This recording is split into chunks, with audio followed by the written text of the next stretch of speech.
Hello everyone, आज हम class 10th math जो कि हमारे पास अर्थमेटिकल प्रोग्रेस है उसका एक्सरसाइज 5.2 का क्वेश्चन नंबर 8 देख रहे हैं।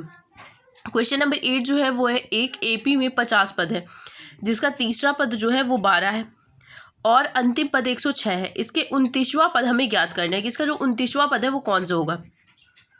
तो चलिए हम इसको सॉल्व करने स्टार्ट करते हैं। हमारे पास एक एपी है जिसमें 50 पद है, यानी कि एन की संख्या कितनी है, टोटल नंबर ऑफ टर्म उसमें कितने हैं, 50 है। ठीक है, और अंतिम पद यानी कि जब हमारे पास 50 टर्म है तो लास्ट टर्म क्या होगा, हमारे पास 50 होगा। जैसे 1 2 3 5 अप टू सो ऑन गिनते हम चले जाएंगे तो यहाँ पे 49 के बाद क्या आएगा 50, यानी कि लास्ट पर टर्म क्या होगा, हमारे पास 50 होगा। और यहाँ पर ए एन यानी अंतिम पद क्या दिया गया है, 106 दिया गया है। यानी कि इसका जो फॉर्मूला होता है A N equal to A plus N minus 1 into D होता है। तो अंतिम पद हमें पता है क्या है, 106 equal to A plus n की जगह क्या रखेंगे 50 माइनस 1 क्या हो जाएगा हमारे पास 49 डी। इक्वेशन फर्स्ट इसको दे दीजिए।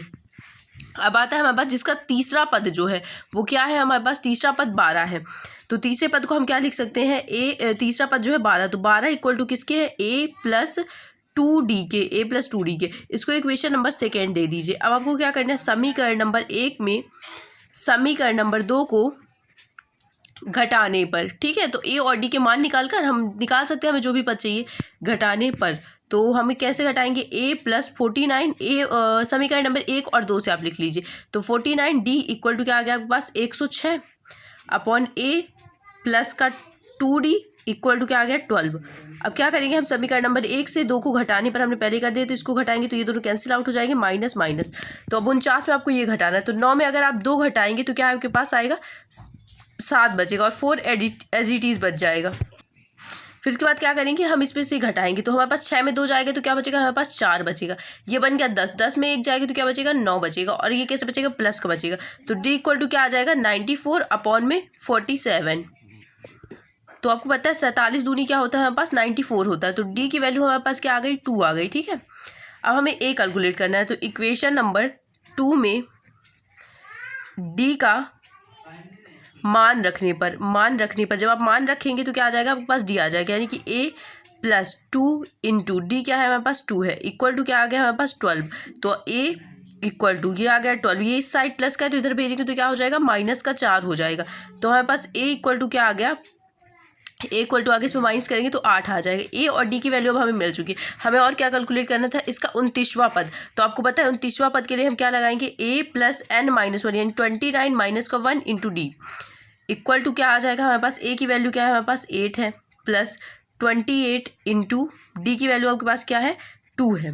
ठीक है, तो A29 इक्वल टू आपके पास होगा A29, यहाँ पे लिख देते A29 equal to A29 equal to क्या होगा आपके पास 8 प्लस 8 दूनी 16 की 6 हासिल 1 2 दूनी 4 1 5 56 में आपको 8 प्लस करना है तो A29 की वैल्यू आ जाएगी। तो 8 6 14 की 4 हासिल 1 5 1 6 यानी कि 64। A29 जो होगा हमारे पास क्या होगा 64 होगा। आई होप आपको समझ में आया होगा। यहाँ पर यदि किसी एपी के तीसरे और 9वें पद क्रमशः 4 और -8 है तो इसका कौन सा पद शून्य होगा। तो पहले अब इस क्वेश्चन में हमसे सीधे सीधे पूछा गया है कि इसका कौन क्रमशः चौथा पद। तो जो जो क्वेश्चन में दिया गया हम वो नोट डाउन करते जाएंगे। तो एपी के तीसरा पद क्या होता है, ए प्लस 2d इक्वल टू क्या है हमारे पास 4 है। इसको इक्वेशन फर्स्ट दे दीजिए। और इसका नौवां पद को हम क्या लिखेंगे, ए प्लस 8d इक्वल टू क्या आ गया माइनस का 8, इक्वेशन नंबर 2।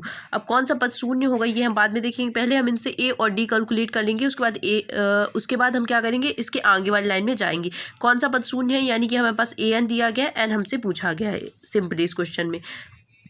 समीकरण नंबर 2 में एक को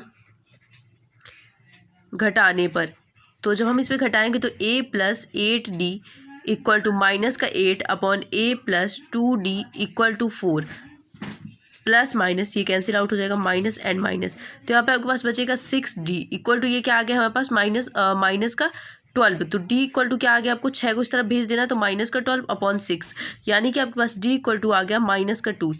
ठीक है, अब किसी भी अब समीकरण नंबर 1 में रखे, एक में d का मान रखने पर, ठीक है मान रखेंगे तो a हमारे पास क्या है, a प्लस 2 और डी की वैल्यू क्या रखेंगे हम माइनस का 2 इक्वल टू क्या है हमारे पास 4 है, तो ए माइनस का 4 इक्वल टू 4। तो इस तरफ भेजेंगे ए को तो क्या आ जाएगा, कोई भी संख्या आपको ये याद रखना है कि इस तरफ अगर माइनस की तो इधर भेजेंगे तो प्लस, अगर इधर प्लस की तो इस तरफ जाएगी तो माइनस की।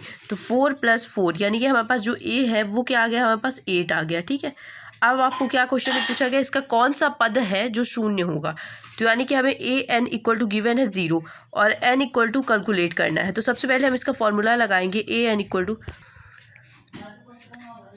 To A plus N minus 1 into D.